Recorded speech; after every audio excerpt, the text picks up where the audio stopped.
el hecho de dar testimonio de la luz nosotros, de ser testigos y hablar abiertamente de quién es la luz y la respuesta a nuestras vidas, a nuestro precioso país. En el Evangelio de Juan continuamos en el capítulo 1, versículos del 9 al 12. Dice: aquella luz verdadera que alumbra a todo hombre venía a este mundo. Aquella luz verdadera que alumbra a todo hombre venía a este mundo. Y el hecho de que nos alumbre no significa literalmente que ya somos perfectos, sino que alumbra. ¿Tú alguna vez te has metido a un cuarto oscuro y el hecho de prender la luz no significa que el cuarto esté arreglado? ¿No? A veces prende la luz y dices: ay, no, mejor apágala, hijo. ¿No? La ropa tirada. No lo sé, o sea, estoy poniendo un ejemplo que pasa aquí, no. Pero el hecho de que venga la luz a un lugar no significa que el lugar esté perfecto. Significa que ya, gracias a la luz, se pueden hacer las correcciones correctas. Me encanta este pasaje en Juan capítulo 4 que vamos a estudiar más adelante, cuando Jesús está con la mujer samaritana y le pide de beber, ¿no? Y la mujer dice: ¿cómo tú, siendo judío, me pides a mí, que yo soy samaritana, de beber? Siendo que judíos y samaritanos no se llevaban entre sí. Y el chiste es que Jesús le dice: si tú supieras quién es el que te pide de beber, tú le pedirías a él y él te daría agua para vida eterna, ¿no? Y ella dice: pues dame de esa agua, pues, para ya no estar viniendo a sacar de esta agua del pozo a mediodía, ¿no? Cuando el sol cae a plomo. Y este pasaje lo vamos a estudiar a profundidad cuando lleguemos al capítulo 4, ¿no? Yo creo que por ahí, por el 2023. Pero algo que me encanta es que Jesús le dice: claro que sí, quieres beber de esta agua que yo te puedo dar. Le dice: ve y tráeme a tu marido. Y la mujer dice: ah, caray, yo no tengo marido. Y Jesús le dice: bien has dicho, hijita mía, que 4 maridos has tenido, y con el que estás ahorita no es tu marido. Tómala. Confrontándola con su pecado. Eso le está diciendo Jesús: ¿quieres de esta agua que vas a beber para que fluya por ti? Ok, tráeme la neta, tráeme la verdad. No quieras maquillarla, porque ella le contesta de forma religiosa, ¿no? Ah, me parece que tú eres profeta, asústame. O sea, y a veces nos escudamos en religiosismo para enfrentar nuestro pecado. No, de repente una persona X se junta con Y y sale Z. Ay, sí, no.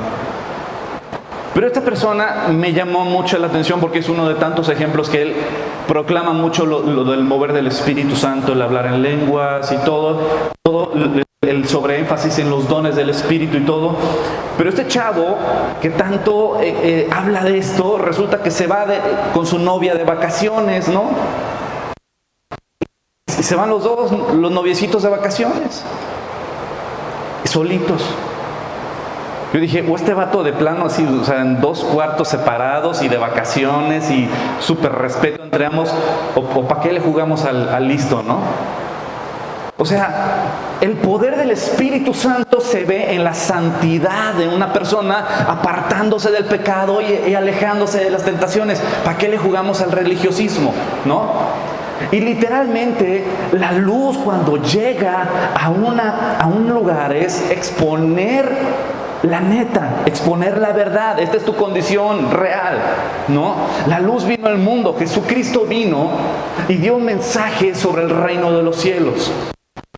Mateo capítulo 5 al 7 te vas a encontrar el Sermón del Monte, y ahí literalmente es una confrontación a todos nosotros, hablando de la neta, hablando de la luz. A ustedes les dijeron: no adulterarás, ¿no? Y aquel que adultere será culpable ante el concilio. Pero yo les digo que aquel que mira a una mujer para codiciarla ya adulteró con ella en su corazón. Tómala. A ustedes les dijeron: no matarás, ¿no? Y todo aquel que matare, etcétera. Pero ¿sabes qué? Yo les digo que aquel que odia a su hermano, o que le diga fatuo, o que lo ofenda, ya es culpable delante de los ojos de Dios. Entonces manda la ley espiritual, la pone en un lugar O sea, la ley que Dios le dio a través de Moisés la pone en un lugar todavía más grueso. Porque no cumples la ley delante de los hombres, sino delante de Dios. No sé si me doy a entender. Entonces, cuando tú te das cuenta de que eres pecador, ¿hacia dónde corres? Cuando la luz llega y te muestra la ley a través de un espejo y te vas dando cuenta que dices, órale, no, pues si estoy bien amolado, ¿no? Si tú ves y tú crees que el póster de Brad Pitt que tienes es un espejo, pues no, bro. Estás bien equivocado, es un póster y no eres tú. Pero cuando ves el espejo y te das cuenta de tu realidad, o las fotos famosas de que dices, borra esa foto por favor, esa lonja no es mía. Es la realidad. Y cuando te das cuenta de la realidad, o una de dos, rechazas a Dios y su luz y su palabra y su guianza y su autoridad, o te arrepientes, renuncias al pecado y tomas la decisión de obedecer y ponerte bajo la protección del Creador del universo. Pero si le queremos jugar, estamos perdidos, porque la luz vino al mundo. En el mundo estaba y el mundo por él fue hecho, pero el mundo no le conoció. A lo suyo vino y los suyos no le recibieron. Mas a todos los que le recibieron, a los que creen en su nombre, les dio la potestad o la autoridad de ser hechos hijos de Dios. Y este es el versículo en el cual me voy a enfocar el día de hoy. ¿Por qué? Porque todos creemos que somos hijos de Dios, todos. Tú le preguntas aquí afuera, cualquiera dice yo soy hijo de Dios. Y todos decimos yo soy hijo de Dios y yo soy hijo de Dios. Y eso es un engaño, es una mentira. ¿Cómo vas a ser liberado? ¿Cómo vas a ser curado de tu enfermedad, del pecado? ¿Cómo vas a en verdad a ser libre si tú crees que eres libre y vives en una cárcel y vas a morir en esa cárcel? Y Cristo vino a dar libertad. Y Cristo vino a dar vida eterna. Pero si creemos que somos lo que no somos, vamos a morir, y el día que estemos delante del Rey de Reyes, va a ser muy duro escuchar esas palabras: apártate de mí, hacedor de maldad, nunca te conocí. Es por eso que el día de hoy aquí, mientras respiramos, mientras vivimos, tenemos que darnos cuenta cuál es nuestra verdadera condición. Y nuestra verdadera condición la muestran nuestros hechos, no nuestras palabras. Como dice por ahí, ¿no? De lengua me echo un taco. O como le dice el hijo al padre, ¿no? Papá, tus hechos no me dejan escuchar tus palabras. Los hechos hablan más que las palabras. Y es aquí donde vamos a ver. Primero, el primer punto que les puse ahí es creer. Mas a todos los que recibieron, ¿a quién? A esa luz que vino al mundo y que el mundo rechazó. A nuestro Señor y Salvador Cristo Jesús. Él que es la luz. Jesucristo lo dijo: yo soy la luz verdadera. El que me sigue no andará en tinieblas. Y esa luz que vino al mundo y que no rechazó, dice: mas a todos los que le recibieron a Jesucristo, a los que creen en su nombre, y repito, a los que creen en su nombre, les dio la autoridad de ser hechos hijos de Dios. ¿Qué significa eso de ser hechos hijos de Dios? Número uno, yo no puedo adoptar a mi hija Andrea porque ella es mi hija. Pero yo puedo adoptar a alguien que no es mi hijo. El primer punto en el cual voy a hacer énfasis es en la palabra creer. Jesucristo nos enseña, el apóstol Juan, en el versículo 12 de Juan capítulo 1, nos hace un énfasis: a todos los que creen en su nombre les dio la autoridad de ser hechos hijos de Dios. Creer en Él, creer en Jesucristo. Y después vamos a ver qué significa creer en Jesucristo. Juan capítulo 6, versículo 28 dice: entonces le dijeron, ¿qué debemos de hacer para poner en práctica las obras de Dios? Esto le dijeron los judíos después de que Jesucristo había multiplicado los peces y los panes y les dio de comer a todos. Después Jesús se adelanta, se va con sus discípulos y más adelante toda la gente llega precisamente con Jesús. Y empieza una plática muy profunda e interesante de Jesús con todo el pueblo. Y Jesús los confronta, dicen: ustedes me siguen y vinieron a buscarme no porque han reconocido las señales que dicen que yo soy el Mesías, el Cristo, sino me sigues por los beneficios que yo te puedo dar a ti. En pocas palabras ahí Jesús les dice: me siguen porque tienen llena su panza, porque yo les di de comer. Solo por eso. Y ellos empiezan a confrontar a Jesús. A ver, entonces, ¿qué obra haces tú para que creamos en ti, no? Y aquí le preguntan ellos: ¿qué obra tengo que hacer? ¿Cuál es la mayor obra que yo tengo que hacer? ¿Qué debemos de hacer para poner en práctica las obras de Dios? Y fíjate lo que Jesús le contesta. Respondió Jesús y les dijo: esta es la obra de Dios, que creas en aquel que Él ha enviado, que creas en el Hijo de Dios. Jesucristo mismo nos muestra a todos cuál es la obra máxima. No es que des todo tu dinero a los pobres, no es que te vayas de misionero o de misionera a África, no es que te dediques todo el día y todas las semanas a estar estudiando la Biblia.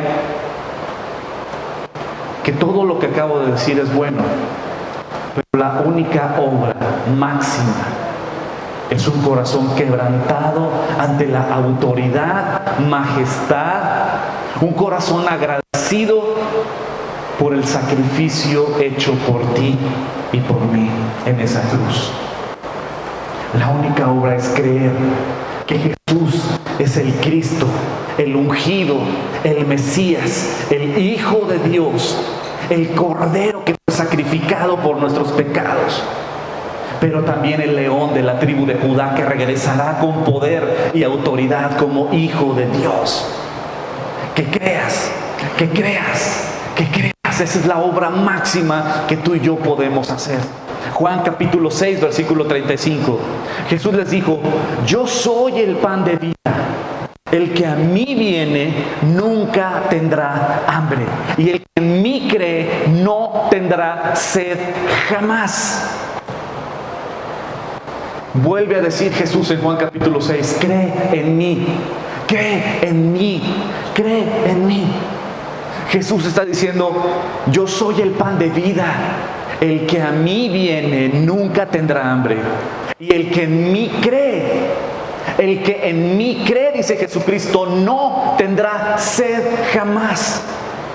Y en este mundo lo que más nos venden es que vas a saciar tu sed de 1000 cosas. Vas a saciar hambre de respuestas, hambre de aceptación, hambre de amor, sed de tener paz en tu corazón, sed de tener estabilidad, tener salud. Todo el mundo anda buscando estas cosas y no las va a encontrar nunca fuera de Cristo, porque solo en el Hijo de Dios solamente todo, y nada nos falta, nada. Y Jesús está diciendo: cree en mí, ven a mí y crean en mí. ¿Por qué andas buscando fuera de mí lo que solo Dios te puede dar? Y nos encontramos a millones y millones de personas, aún cristianos, buscando esperanza, buscando fortaleza, buscando paz, buscando respuestas a través de los medios del hombre, a través de filosofías de hombres, a través de aún la misma naturaleza. Recuerda Romanos capítulo 1 cuando dice que, ¿sabes qué? ¿Por qué buscan a la creación en vez de buscar al Creador, el cual es bendito por los siglos de los siglos? Jesús está diciendo que tu fortaleza, que tu necesidad la puedas saciar, y la vas a saciar solo en mí. Ven a Jesús, El que a mí viene nunca tendrá hambre, y el que en mí cree no tendrá sed jamás, dice nuestro Señor Jesús. Juan capítulo 9 es un capítulo maravilloso donde Dios, nuestro Señor Jesús, sana a un ciego de nacimiento. Y al sanar a este ciego de nacimiento, los fariseos, los judíos, lo llevan ante el Sanedrín y lo cuestionan. ¿Quién te sanó? ¿Y por qué te sanó en Shabbat? ¿Cómo rompió el Shabbat? Él no puede provenir de Dios, pues está rompiendo el Shabbat y no está cumpliendo con el Shabbat. No puede ser de Dios esto. ¿Quién te sanó? Dinos. Y él dice, pues pregúntenle a Jesús. Y es que no puede ser posible que tú hayas sido ciego de nacimiento. Y traen a los papás y llegan los papás y dicen, ¿él es su hijo? Sí. Y pues no, que era ciego de nacimiento. Pues sí. ¿Y cómo es que ahora ve? Pues no sé. Pregúntenle a él. Ya tiene edad para contestar. Y dice Juan capítulo 9 que le dijeron, porque les tenían miedo al Sanedrín. Pero este cieguito de nacimiento dice, pues yo no sé, yo solo sé que antes era ciego y ahora veo. Y es lo mismo que tú y yo podemos decir. ¿Cómo fue que el día de hoy creo en Jesucristo? ¿Cómo puede ser? Yo veo mi vida hacia atrás y digo, ¿alguna vez pensé en ser pastor? Jamás. Ni siquiera estar predicando la palabra. Yo fui el peor estudiante de todos mis hermanos. Y eso que solo tuve 2.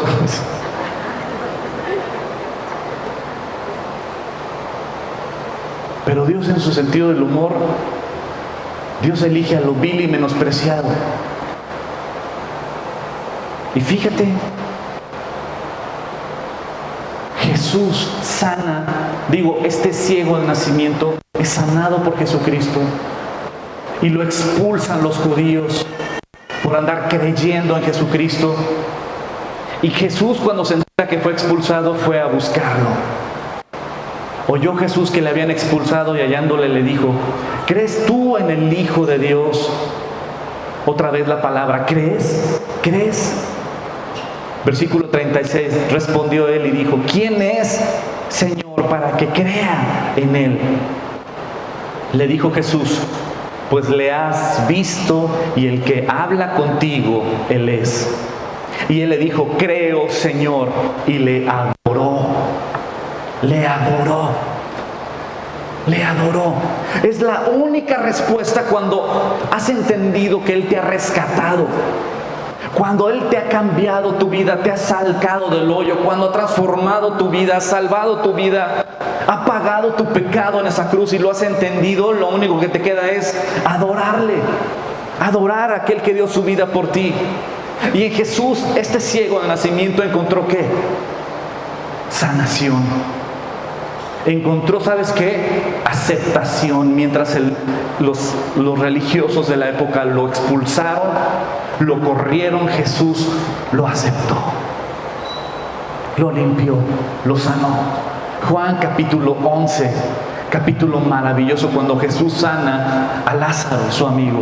Y le dijo Jesús, yo soy la resurrección y la vida. El que cree en mí, aunque esté muerto, vivirá. Y todo aquel que vive y cree en mí no morirá eternamente. Y vuelve a repetir y termina esta frase diciendo, ¿crees esto? Que Jesús es la resurrección y la vida. ¿Crees que la vida eterna está en el Hijo de Dios? ¿Crees que Él resucitó de entre los muertos?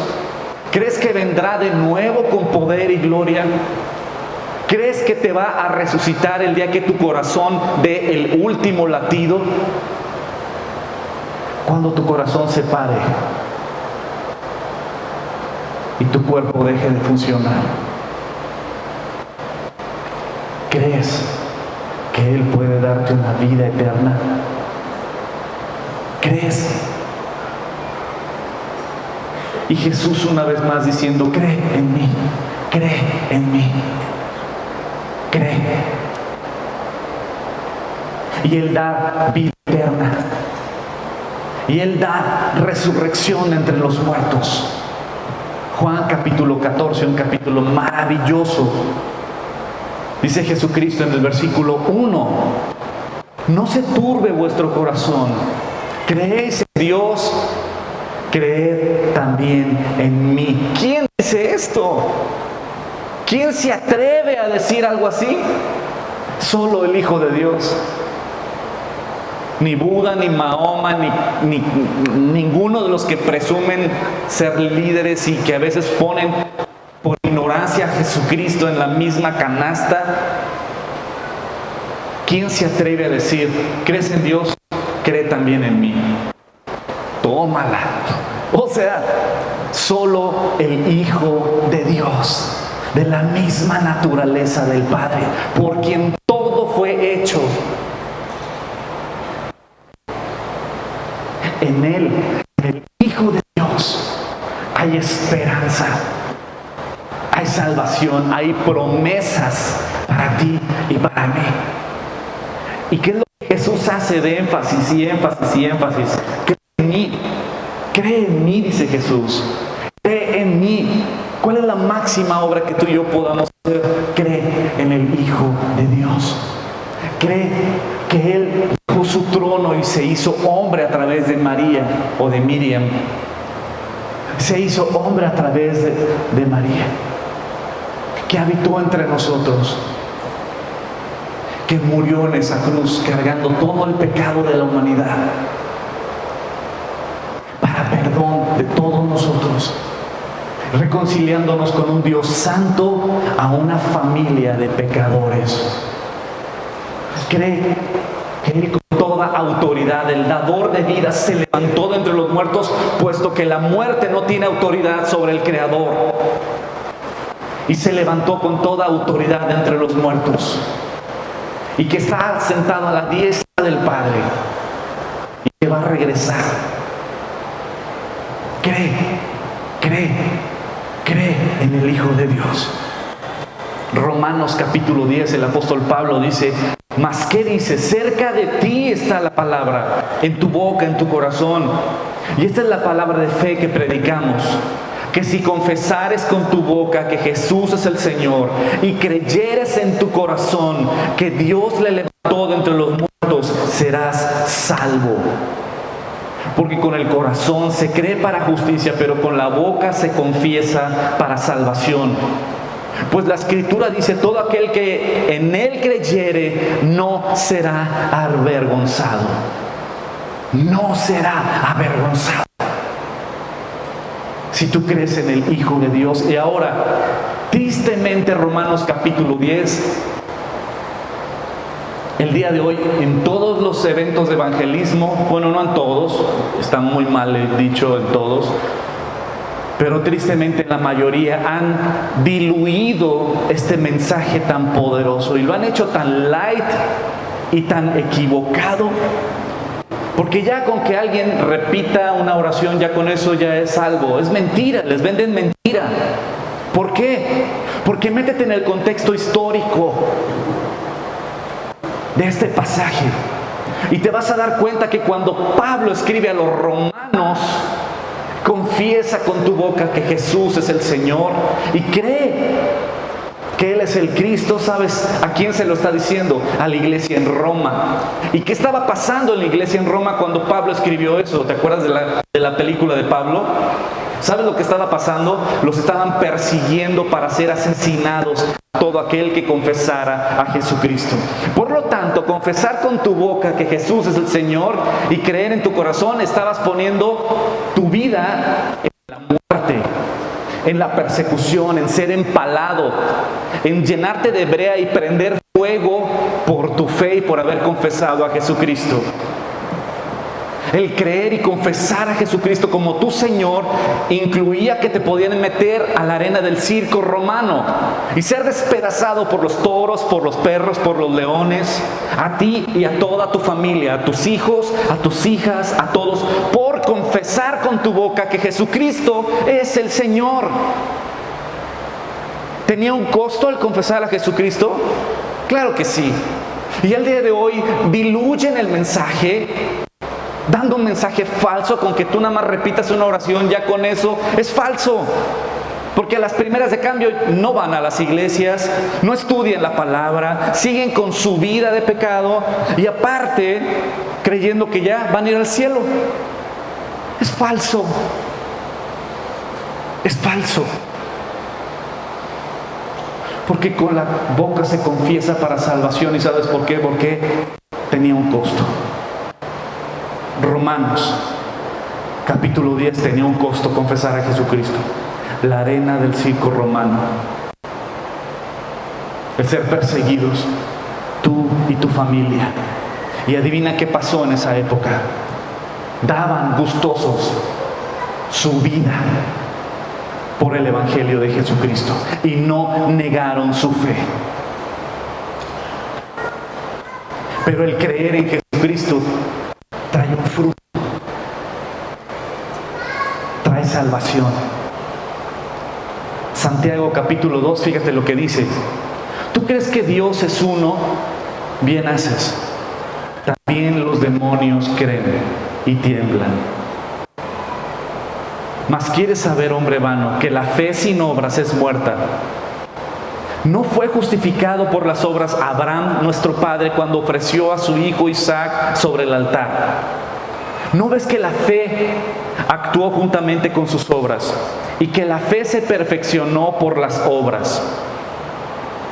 Y se cumplió la escritura que dice: Abraham creyó a Dios y le fue contado por justicia, y fue llamado amigo de Dios. Vosotros veis, pues, que el hombre es justificado por las obras y no solamente por la fe. Asimismo también Rahab la ramera no fue justificada por las obras cuando recibió a los mensajeros y los envió por otro camino. Porque como el cuerpo sin espíritu está muerto, así también la fe sin obras está muerta. Y es lo que les estaba diciendo. No es nada más repetir una oración, no es nada más decir: yo creo en Jesús, yo creo. Adivina qué, también Satanás cree en Jesús. Neta, los demonios creen en Jesús y tiemblan. ¿No se postraban ante Jesús los demonios gadarenos? Y le dijeron a Jesús: ¿qué tienes contra nosotros, Hijo del Dios Altísimo? ¿Por qué vienes a atormentarnos antes de tiempo? ¿Los demonios creen en Jesús? Claro. ¿Lo reconocen como el Hijo de Dios? Claro que sí. ¿Lo confiesan como el Hijo de Dios? Claro que sí. ¿Son salvos los demonios? Vamos a aplaudir porque ahora los demonios ya se convirtieron. No. Adivina qué. La gran diferencia es: o obedeces y te pones bajo la autoridad del Hijo de Dios, o te rebelas a la autoridad del Hijo de Dios. Porque los demonios creen, pero no se sujetan a la autoridad del Hijo de Dios. Bueno, sí se sujetan a la autoridad, perdón, pero no obedecen lo que Dios manda. La gran diferencia es: el creer sí lleva un precio, lleva un costo. El creer trae una muestra. Yo no puedo decir que creo en Jesucristo y vivo y me voy al Noa, ¿no? Pues no. ¿Me la creerías? ¿Me la creerías yo predicando a Jesucristo y por acá bien fraudulento? Bebiéndole a medio mundo lana y haciendo negocios chuecos. ¿Me la creerías que me parara aquí y predicara el Evangelio? ¿Me la creerías que yo me parara aquí y predicara el Evangelio y le fuera infiel a mi esposa y tú supieras que yo tengo un amante? ¿Me la creerías? ¿Me la creerías que yo viva en unión libre con mi pareja y venga a predicarles a Jesucristo? ¿Me la creerías? ¿Me la creerías que yo fuera un mentiroso y que me cacharas en 1000 mentiras, pero que venga a predicarte de Jesucristo? ¿Entiendes? ¿Eres o no eres? ¿O somos hijos de Dios? ¿O la luz que vino al mundo nos muestra que no estamos en la verdad? Y nos da la oportunidad de arrepentirnos y de venir a la luz. Dios nunca va a bendecir ninguna mentira, ni va a prosperar ningún fraude. ni va a bendecir la unión libre, ni va a permitir el adulterio, ni va a justificar la fornicación sin estar casados, las relaciones sexuales. Nunca. Pero eso sí decimos, somos hijos de Dios. No, familia querida. No, familia hermosa. Dios es santo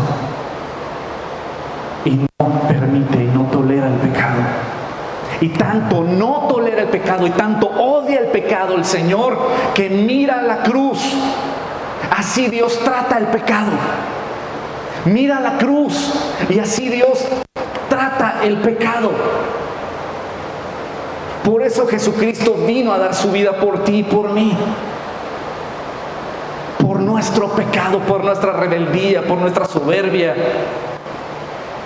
Y murió en esa cruz. No para que tú y yo sigamos igual. Para que entendiendo el Evangelio de Jesucristo, para que entendiendo el sacrificio del Hijo de Dios y creyendo en la salvación tan hermosa, tan cara, tan sangrienta, pero tan completa y tan perfecta que fue en esa cruz, entendiendo eso, venga yo a los pies y decir: Señor, perdóname. Perdóname.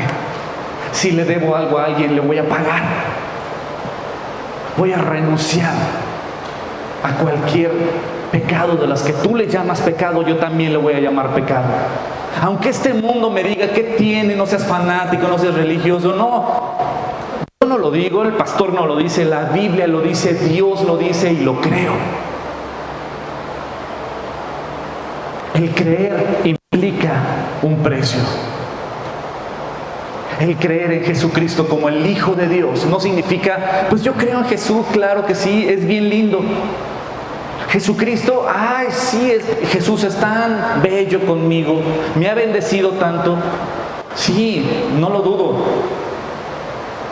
La pregunta es, yo sé que Jesús está contigo. La pregunta es, ¿tú estás con Él? ¿Tú lo obedeces, lo honras con tu vida, con tu sexualidad, con tus finanzas, en tu hogar? La neta. Porque el creer implica una acción. ¿Se acuerdan ese cuento que una vez les conté? ¿Conté? Ok, pásenme eso. Imagínate el Gran Cañón, ¿no? En Estados Unidos, el Gran Cañón. Había un alambrista. ¿Sí? ¿Se llaman alambristas los que... ¿Sí? ¿O son los que arreglan alambres? Bueno, imagínate un equilibrista que va a cruzar el Gran Cañón en un cable, ¿no?, de acero. Y ponen el cable de acero de lado a lado del Gran Cañón y abajo está el precipicio. El viento está fuerte y se junta la prensa, se junta toda la prensa, se junta una multitud de gente y llega el equilibrista, agarra su palo de equilibrio y empieza a cruzar.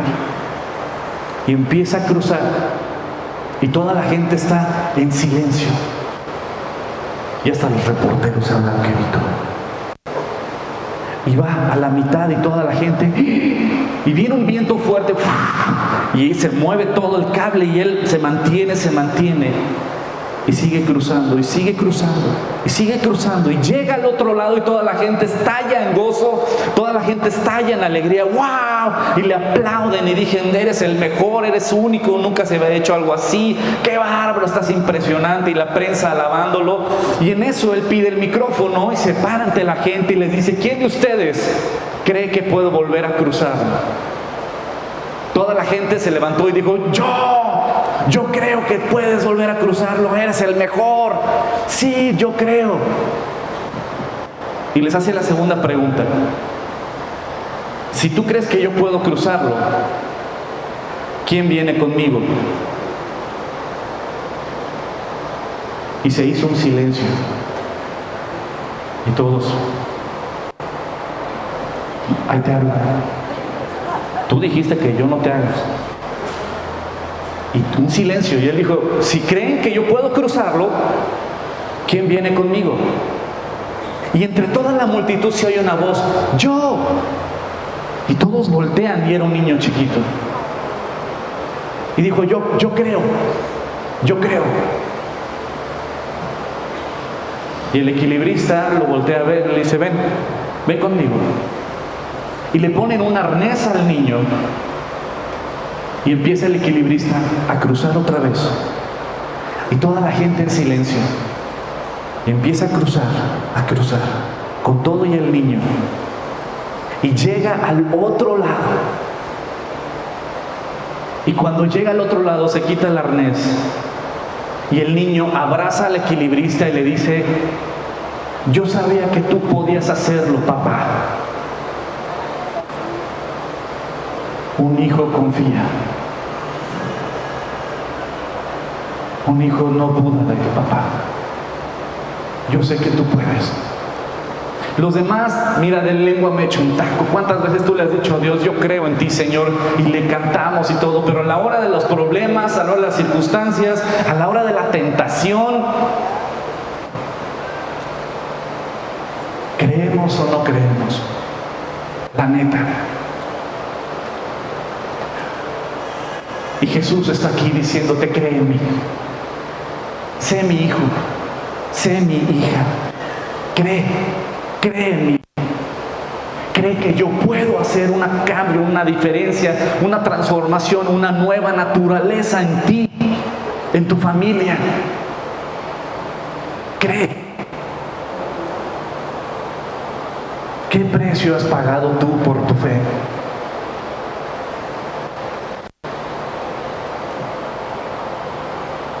La Biblia enseña que Dios solo tiene un hijo, no muchos.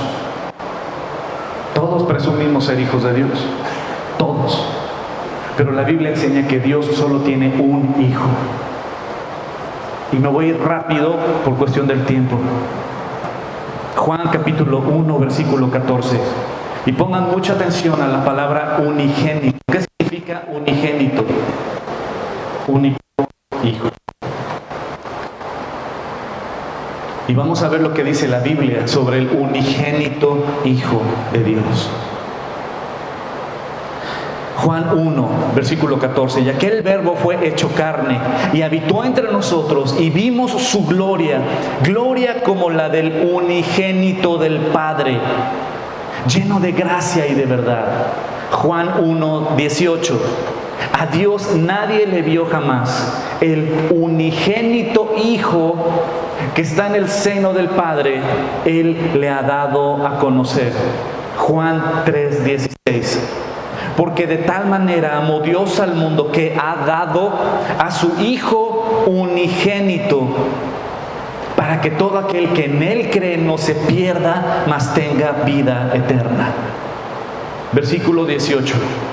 El que en Él cree no es condenado, pero el que no cree ya ha sido condenado porque no ha creído en el nombre del unigénito Hijo de Dios. Primera de Juan capítulo 4 versículo 9. Y en esto se mostró el amor de Dios para con nosotros, en que Dios envió a su Hijo unigénito al mundo para que vivamos por Él. La Biblia nos enseña que Dios tiene un hijo. Un hijo. Entonces, ¿cómo es que tú y yo podemos ser hijos de Dios? A través de su único Hijo. Vamos a leer varios pasajes. Aquella luz verdadera que alumbra a todo hombre venía a este mundo, y en el mundo estaba, y el mundo por Él fue hecho, pero el mundo no le conoció. A lo suyo vino y los suyos no le recibieron. Mas a todos los que le recibieron, a los que creen en su nombre, les dio la autoridad, les dio la potestad de ser hechos hijos de Dios. Romanos capítulo 8 versículo 15. Pues no habéis recibido el espíritu de esclavitud para estar otra vez en temor, sino que habéis recibido el espíritu de adopción, por el cual clamamos, Abba, Padre. El Espíritu mismo da testimonio a nuestro espíritu de que somos hijos de Dios, porque hemos sido adoptados, dice la palabra. Y si hijos, también herederos, herederos de Dios y coherederos con Cristo. Si es que padecemos juntamente con Él, para que juntamente con Él seamos glorificados. Efesios capítulo 1, versículo 5. En amor habiéndonos predestinado para ser adoptados hijos suyos por medio de Jesucristo, según el puro afecto de su voluntad. Gálatas capítulo 4, versículo 4 al 6. Pero cuando vino el cumplimiento del tiempo, Dios envió a su Hijo, nacido de mujer y nacido bajo la ley, para que redimiese a los que estaban bajo la ley, a fin de que recibiésemos la adopción de hijos. Y por cuanto sois hijos, Dios envió a vuestros corazones el Espíritu de su Hijo, el cual clama, Abba, Padre. Gálatas 3:26. Pues todos sois hijos de Dios por la fe en Cristo Jesús. ¿Qué enseña la Biblia? ¿Que todos somos hijos de Dios? No. Todos somos creación de Dios, pero no todos somos hijos de Dios. La Biblia nos enseña que Dios solo tiene un solo hijo, pero que tú y yo podemos ser hijos de Dios a través de la fe del Hijo de Dios. Te lo voy a explicar de esta manera. Si tienes una tarjeta de Costco, sacas tu tarjeta de Costco y en toda tarjeta hay un titular. Solo el titular puede extender una, ¿cómo se llama? Un adicional, gracias. Una adicional, ¿cierto? Ahora la adicional tiene casi todos los mismos beneficios que tiene el ¿cómo se llama? Gracias, nada más luego para ver si me ponen atención, pero sí me están poniendo atención, qué bonito. El titular. Hay un titular, el único Hijo de Dios. Solo el titular puede extender una adicional de Hijo de Dios. La Biblia enseña que solo hay un Hijo de Dios y que a través de la fe en Jesucristo, Él extiende su cobertura, extiende esa adicional a todos los que somos de la fe en Jesús. Y entonces, a través de la fe en Jesucristo, tú y yo somos hijos de Dios. Gálatas 3:26. Pues todos sois hijos de Dios por la fe en Cristo Jesús. ¿Entiendes que cuando alguien rechaza a Jesucristo, Señor y su Salvador, está rechazando pertenecer a la familia del Creador? Está rechazando al Padre, porque nadie puede acercarse al Padre si no es a través del Hijo. Juan capítulo 3. Esta es la condición. Que la luz vino al mundo, pero los hombres amaron más las tinieblas que la luz, porque sus obras eran malas. Juan capítulo 5. Que dio todo el juicio el Padre al Hijo, para que todos honren al Hijo como honran al Padre. El que no honra al Hijo, no honra al Padre que le envió. ¿Quieres ser hijo de Dios? Hay una manera. Cree en el Hijo de Dios. Cree en Jesucristo. Vive conforme a sus preceptos. Entrégale tu vida. Ponte bajo la autoridad del Hijo de Dios. Y Él extenderá su cobertura y te sentará en la mesa de papá. Y su Espíritu derramará en ti, por lo cual tú clamarás, Abba, Padre, Papito amado. Porque hemos sido injertados en una familia santa, perfecta, hermosa. Tú y yo hemos sido llamados a la santidad. Tú y yo hemos sido llamados a permanecer y a pertenecer a esa hermosa familia en Cristo Jesús. No te pierdas, no creas que perteneces cuando sigues en el pecado. Pero el hecho de arrepentirte y entregarle tu vida a Jesucristo significa entregarle tu voluntad y Él hace la obra. Juan 20:31 dice: pero estas cosas se han escrito para que creas que Jesús es el Cristo, el Hijo de Dios, y para que creyendo tengas vida en su nombre. Aquella luz verdadera que alumbra a todo hombre venía a este mundo. Y en el mundo estaba. Y el mundo por Él fue hecho. Pero el mundo no le conoció. A lo suyo vino y los suyos no le recibieron. Mas a todos los que le recibieron, a los que creen en su nombre, les dio la autoridad o la potestad de ser hechos hijos de Dios, los cuales no son engendrados de sangre, ni de voluntad de carne, ni de voluntad de varón, sino de Dios. Y aquel Verbo fue hecho carne y habitó entre nosotros, y vimos su gloria, gloria como la del unigénito del Padre, lleno de gracia y de verdad. Y como dice el versículo 13, no son los hijos de Dios engendrados de voluntad de carne o de sangre, ni de voluntad de varón. Es decir, en pocas palabras, bueno, no sé si pocas, pero para concretar, que ningún pastor, ningún sacerdote, rabino, ningún evangelista, ningún ministro tiene poder para convertir a alguien en hijo de Dios. Por más que yo quiera que tú seas hija o hijo de Dios, yo no tengo esa autoridad, ese poder. Y te la voy a poner peor. Ni siquiera tú tienes ese poder y autoridad. Si el día de hoy tú quieres arrepentirte de tu pecado, si el día de hoy tú te quieres poner bajo la autoridad del Creador del universo, si tú quieres renunciar a lo que tú sabes que debes renunciar y sabes que está mal, si tú el día de hoy te arrepientes y te pones bajo la voluntad del Hijo de Dios, ni siquiera fuiste tú. Fue la gracia y la misericordia de Dios y su Espíritu Santo que está en tu corazón convirtiéndote de tus malos caminos. Es Él.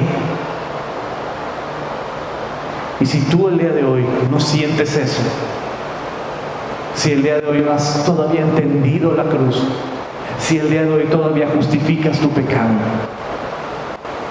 clámale a Dios para que tenga misericordia de ti y te dé el don del arrepentimiento, porque todo proviene de Él. Yo solo soy una voz que clama en el coral. Arrepentidos, arrepiéntanse, pídele a Dios que te perdone, pídele a Dios que te dé el don del arrepentimiento, pídele a Dios que ames más lo que Él ama y que puedas odiar más lo que Él odia. Clámale a Dios. Y vamos a terminar con una oración. Ahí en tu lugar, si quieres pedirle perdón a Dios, el día de hoy reconoces que tú no eres hijo o no eres hija, pero quieres formar parte de la familia de Jesucristo. Quieres que Jesucristo extienda esa cobertura para que puedas ser hijo. Quieres declarar públicamente que Jesús es tu Señor y tu Salvador. Quieres públicamente declarar que has fallado, que has pecado, pero que crees que Jesús es la respuesta y que Él murió por ti en esa cruz. Ahí en tu lugar ponte en pie. Públicamente Declara tu fe en Él. Públicamente declara tu necesidad de Él. ¿Qué importan los que están atrás, al lado, enfrente? No importa, le importa lo que Dios está aquí. Y podrás decir, esto no es necesario, yo puedo estar aquí sentado y aquí yo con Dios nada más. No te engañes. Si te avergüenzas en una iglesia de declarar tu necesidad a Dios, más te vas a avergonzar en el mundo de declarar tu fe y tu necesidad de Dios. Este es el lugar donde empezamos. Este es el lugar donde puedes pedirle a Dios, clamar públicamente que te dé el don del arrepentimiento. Si estás en malos pasos, si estás viviendo en unión libre, renuncia o cásate. Si estás teniendo relaciones sexuales y no estás casado o casada, renuncia y pídele perdón a Dios, porque Dios te dio un cuerpo no para hacer el pecado sexual, sino Dios te dio un cuerpo para que su Espíritu Santo habite. Si estás en pornografía, recuerda que tu cuerpo es el templo, o puede ser el templo del Espíritu Santo. Pídele perdón a Dios. Si tú sabes que estás en deuda económica con alguien, pídele perdón a Dios y haz tu compromiso de pagar. Porque es mejor el buen nombre que las riquezas. Si tú le has fallado a Dios en tus finanzas, pídele perdón a Dios y comprométete con Dios.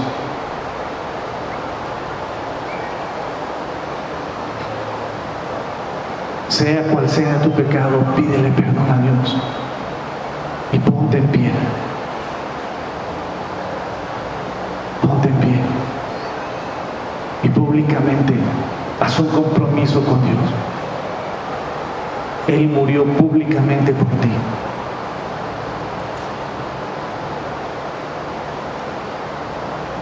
Y ahí en tu lugar, puesto en pie, repite esta oración conmigo. Señor Jesús, perdóname. Tú sabes todo de mí.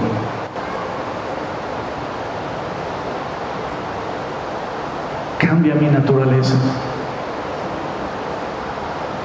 Dame el don del arrepentimiento. Límpiame. Lávame de mi maldad.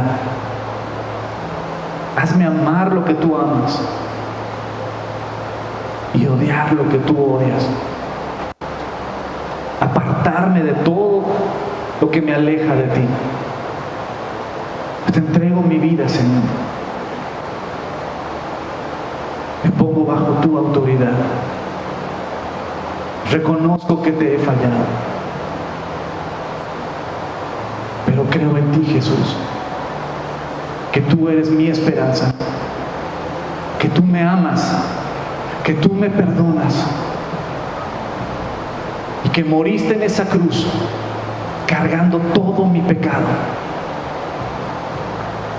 Señor, sálvame, límpiame. Hoy hago un compromiso contigo, Señor, de obedecerte, de honrarte en todas las áreas de mi vida, Señor. En mi sexualidad, en mis finanzas, en mi agenda, en mi familia, en mi trabajo, en todos lados, Señor.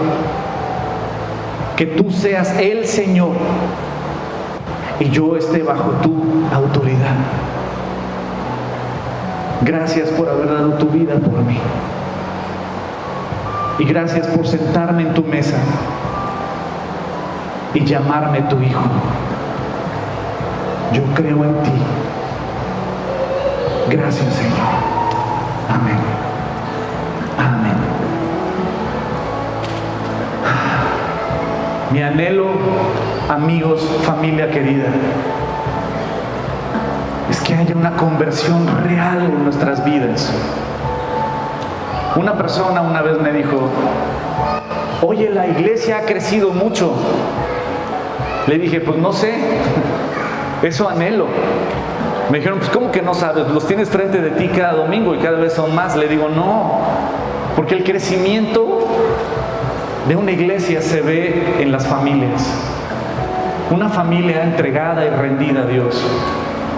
Si yo quiero ver el crecimiento de la iglesia, tengo que visitar casa por casa, ¿no? Y estar al pendiente de casa por casa, lo cual tratamos de hacer a través de los estudios bíblicos en casas. Pero el crecimiento verdadero de una iglesia, que es mi anhelo con todo mi corazón, es que tu familia sea impactada por el Evangelio de Jesucristo. Que tu familia sea transformada por el Evangelio de Jesucristo. Que tu hogar sea un lugar donde el Espíritu Santo es derramado, donde la vida de cada uno de ustedes está quebrantada y llena del Espíritu, caminando en santidad, honrando a Dios y caminando de la mano de papá. Porque si el Señor está contigo, ¿quién contra ti? Pero ese es mi anhelo y mi oración por cada uno de ustedes. Pero ese terreno le pertenece a Dios y a ustedes. Yo solo soy una voz que clama en el coral. Que Dios los bendiga y nos vemos el próximo domingo.